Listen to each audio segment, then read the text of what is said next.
ఇంకొకటి అంటే మినిమం అవగాహన కూడా ఉండదా? అసలు సొసైటీ ఏంది, గవర్నమెంట్ ఏంటి, చట్టం ఏముంటుంది, పోలీసులు ఎట్లా పనిచేస్తారు, మనం ఒకవేళ తప్పు మాట్లాడితే వాళ్ళు ఇమీడియట్ కౌంటర్ ఉంటుందన్న ఆలోచన కూడా లేకుండా పోయింది. ఎందుకంటే నేను అసలు ఇమీడియట్గా పోలీసులు అసలు నా దగ్గరికి రాలేదన్నాడు. సరే సీసీ ఫుటేజ్ లేదు కాబట్టి రాలేదని కొంతమంది నమ్ముతారేమో, కానీ అదే డీసీపీ 12 గంటల రాత్రి తీసుకొని వస్తున్నాడు బయటకు. కెమెరాలు ఉన్నాయి, నేను బయటకు వచ్చి వెళ్ళిపోయినా అంటాడు, బయటకు వచ్చి వెళ్ళిపోయి అభివాదం చేసిన వీడియోలు ఉన్నాయి, ఎంటర్ అవుతున్న వీడియోలు ఉన్నాయి, ర్యాలీ వీడియోలు ఉన్నాయి.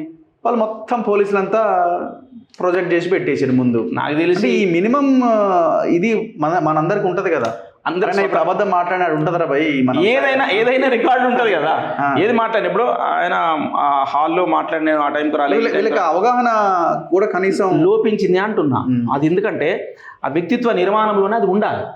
స్వతహాగా నేనేమంటుంటే, నేను స్పందించేవాడిని, రేవతి కుటుంబానికి అండగా ఉంటాను, హాస్పిటల్కి వెళ్తానని చెప్పేసి అనుకున్నా, కానీ నా న్యాయ సలహాదారులు వద్దని వారించారు అని అన్నారు. అంటే ప్రతి అంశమును ఇంకొరి మీద డిపెండ్ అవుతున్నావు, నీ సొంతగా నిర్ణయం అనేది ఏం లేదు కదా. ప్రొవోకేట్ చేసి ఉండే అవకాశం ఉండొచ్చు అంటారా? ప్రొవోకేట్ ఎవరు చేసిన పక్కన అడ్వకేట్స్ ఉన్నారు, వాళ్ళకి తెలియకుండా ఉండదు కదా ఇట్లాంటి ప్రెస్ మీట్ వద్దు, ఇది మనకి అటు ఇటు అవుతుందని. మరి వాళ్ళ ఫాదర్ పెద్ద మనిషి, ఆయన ఇలా వీళ్ళంతా ఉన్నారు కదా వాళ్ళ.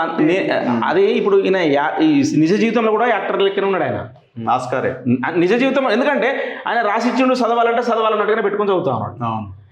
నీకు స్వతహాగా ఒక మానవతా హృదయంతో చెలించిపోయి మానవతా హృదయంతో ఆ కుటుంబానికి సాయం చేయదలుచుకుంటే ఏ స్క్రిప్ట్లో అవసరం లేదు, డైరెక్ట్గా చెప్పొచ్చు, నేను ఆ కుటుంబానికి అండగా ఉంటా, ఈ న్యూసెన్స్ వద్దు, దయచేసి నన్ను అర్థం చేసుకోండి, తప్పేదో జరిగిపోయింది, నన్ను మన్నించండి, నా వల్ల కనుక పొరపాటు జరిగితే ఆ కుటుంబానికి నేను అండగా ఉంటా, ఆ బిడ్డలు నేను చదివిస్తా, ఆ ఆరోగ్య పరిస్థితి మెరుగుపడేట్టుగా ఆ వైద్య ఖర్చు నేను భరిస్తా, ఆ కుటుంబానికి నేను జీవితాంతం అండగా. చాలామంది ఎంతమంది లేరు అట్లా అండగా ఉండి కుటుంబాలకు ధైర్యం చెప్పిన వాళ్ళు.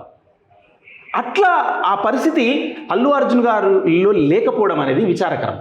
మరి సినిమా ఆ దాంట్లో ఉండి, ఆ సినిమా మైకంలో ఉండి, ఇంకా సినిమా షూటింగ్ అయిపోలేదేమో అనుకుంటుండేమో అనిపిస్తుంది, పూర్తి కాలేదు, ఇంకా సినిమా పుష్ప 3 కూడా ఉంది కదా, ఇది దాంట్లో భాగం అనుకుంటుండేమో మరి.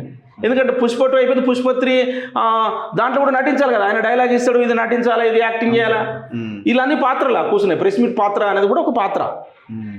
అట్లా నిజ జీవితంలో కూడా నిజంగా జీవించకుండా ఆ నటనలో మైకంలో ఉండడం వల్ల మాత్రమే జరిగింది ఇది.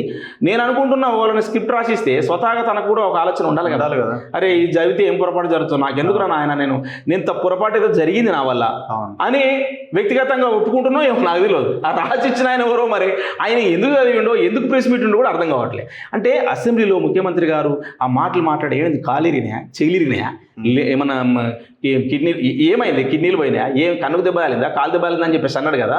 దానికి ఆయన విపరీతంగా హట్ అయిపోయి, నేను దీనికి కౌంటర్ ఇవ్వకపోతే నేను నిజంగానే అవమానపడతా, నా వ్యక్తిత్వ హననం చేసిరని చెప్పేసినటువంటి లోపల స్వతహాగా వచ్చినాయి కదా. ఇప్పుడు నిన్ను తిడుతున్నప్పుడు ఆ అభిప్రాయాలన్నీ స్వతహాగానే వచ్చినాయి కదా, ఎవరు చెప్పలే కదా, నిన్ను అట్లా తిడుతుండు, నువ్వు సమాజంలో చులకనవుతావు అని చెప్పేసి ఎవరు చెప్పలే కదా, నీకు నువ్వుగా అనుకున్నావు కదా. మరి అనుకున్నప్పుడు కుటుంబానికి కూడా అండగా నిలబడాలనుకునే అంశం కూడా నీకు వ్యక్తిగతంగా రావాలి.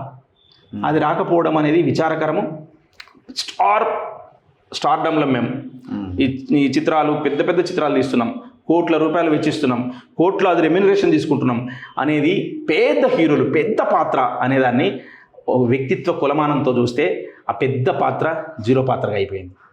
అది ఎందుకో నాకైతే అర్థం కావట్లేదు. మరి ఈ భిన్న పార్శ్వాల మధ్యన జీవితము నటన, ఈ రెండిట్లో తేల్చుకోలేక నిజ జీవితంలో కూడా నటించే పాత్రను పోషించడం, ఒక్కొక్కసారి నటిస్తున్నప్పుడు కూడా జీవిస్తారు, వీళ్ళు నటనలో జీవిస్తారు, అబ్బా ఏం చేసినారో యాక్టింగ్ అనుకుంటాం మనం.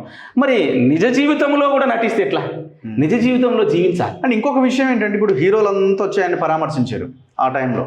ఇప్పుడు ఇంత ఇష్యూ అయితే ఏ హీరో మాట్లాడలేడు కదా, మాట్లాడలేదు. ఎట్లా వీళ్ళకి మీరు వినండి, ఇమ్మీడియట్లీ జగపతి బాబు గారి వాయిస్ వచ్చింది, నేను వెళ్ళి పరామర్శించి వచ్చినా అని చెప్పేసి. ఆ ఫ్రస్ట్రేషన్ మొదలైంది, అది మేము పోకుంటే ఏమవుతుంది, కొంతమందికి పోతే ఏమవుతుందో అన్న భయంలో పడ్డారు. మళ్ళీ ఎందుకు లేనిపోని దాంట్లో మనం ఇరుక్కోవడం అని చెప్పేసి.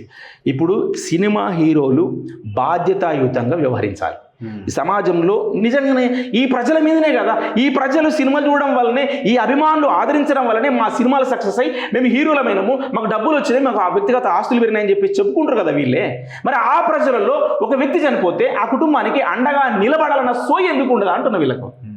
ఈ అభిమానులతోటే మేము కోట్లు గడించమంటారు కదా, మరి ఈ అభిమానులకు అండగా ఉండాలి కదా వాళ్ళు, ఉండకపోతే ఎట్లా?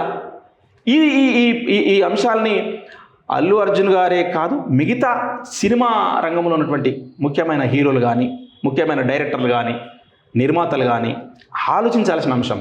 మనము మానవతా కోణంలో ఏం ఆలోచిస్తున్నాము? సినిమాలు తీస్తారు, కమర్షియల్ సినిమాలు, okay, no problem. Commercial cinema public entertainment చేయాలనుకున్నారు, చేయండి, నో ప్రాబ్లం. కానీ పబ్లిక్ని వక్రదారి పట్టించే రకంగా నిజ జీవితంలో మీరు సినిమాల్లో ఎట్లున్నారో నిజ జీవితంలో కూడా గట్లుంటే ఎట్లా? యా. ఈడ శకవాతు లేరు కదా, శకవాతు మీద ఫైటింగ్ చేసినట్టు శకవాతు మీద సినిమాలోను విలన్ మీద పోలీస్ ఆయన మీద ఎట్లయితే నువ్వు ఫైర్ అయినావో బయట కూడా అట్లనే ఫైర్ అవుతా అంటే వైల్డ్ ఫైర్ అనేది దెబ్బతిన.